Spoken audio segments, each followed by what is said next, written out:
The things I don't enjoy that I still do, that's where growth is at. And that's, for me, the only place growth is at, is in that uncomfortable zone. So you want to be normal. So you just want to be like everybody else that roams the world, not knowing the power that's in them. Being fine with being mediocre. You want to go back to who you were, huh, David? That, man. I want my mind to know who's in charge. So for the better part of 26 years, my mind was in charge of me, which is why I made all these horrible decisions. But once you take control of your mind, you start making decisions for yourself versus your mind making decisions for you. So basically, a lot of us aren't prepared for life.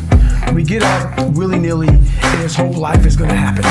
It is going to happen, but it's going to happen with a prepared mind or an unprepared mind. Most people attack life with an unprepared mind. What I do is I try to account for all things that could happen, might happen, probably will happen, and then the unknowns.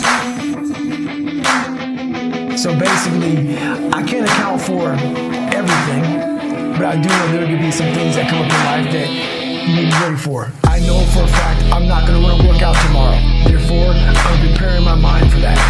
I don't want to do that. I know tomorrow will come with some difficult decisions to make. It may come with a phone call saying someone died, this happened, that happened. I'm always preparing myself, not in a morbid way, but just like, look, man, be ready for life.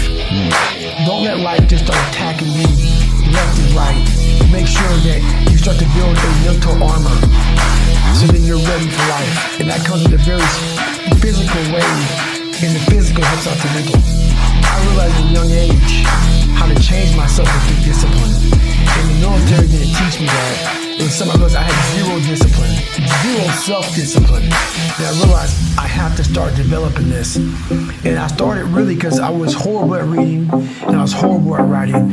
I have so many learning disabilities, not even funny. So I just sit down at the table and spend so much time in this, reading and writing and learning.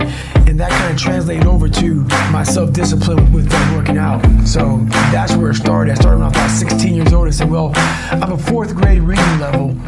You know, let me go ahead now and start really focusing because I'm not going to get in the military because I got to pass the test. Yeah. So that's where it started for me. It's more important to own your weaknesses. You have to really triple down on those, man. Because why? You want to become a full human being. We like to run away from weaknesses. Like for instance, if you're good at running, all you want to do is run. If you're great at reading, you have several books. But we don't do those things that we're not good at. So for me, I realized, man, like I keep on running away from these things I'm not good at. I have to dive into these things. I have to become one with these things, and that's what happened. So I own them both, and I talk very openly about them both. I see a whole bunch of people walking around out here who have no idea how talented they truly are. Now I'm talking about talent, like some God-given ability. Talent that sometimes you have to hone, you have to work on, you have to harness yourself.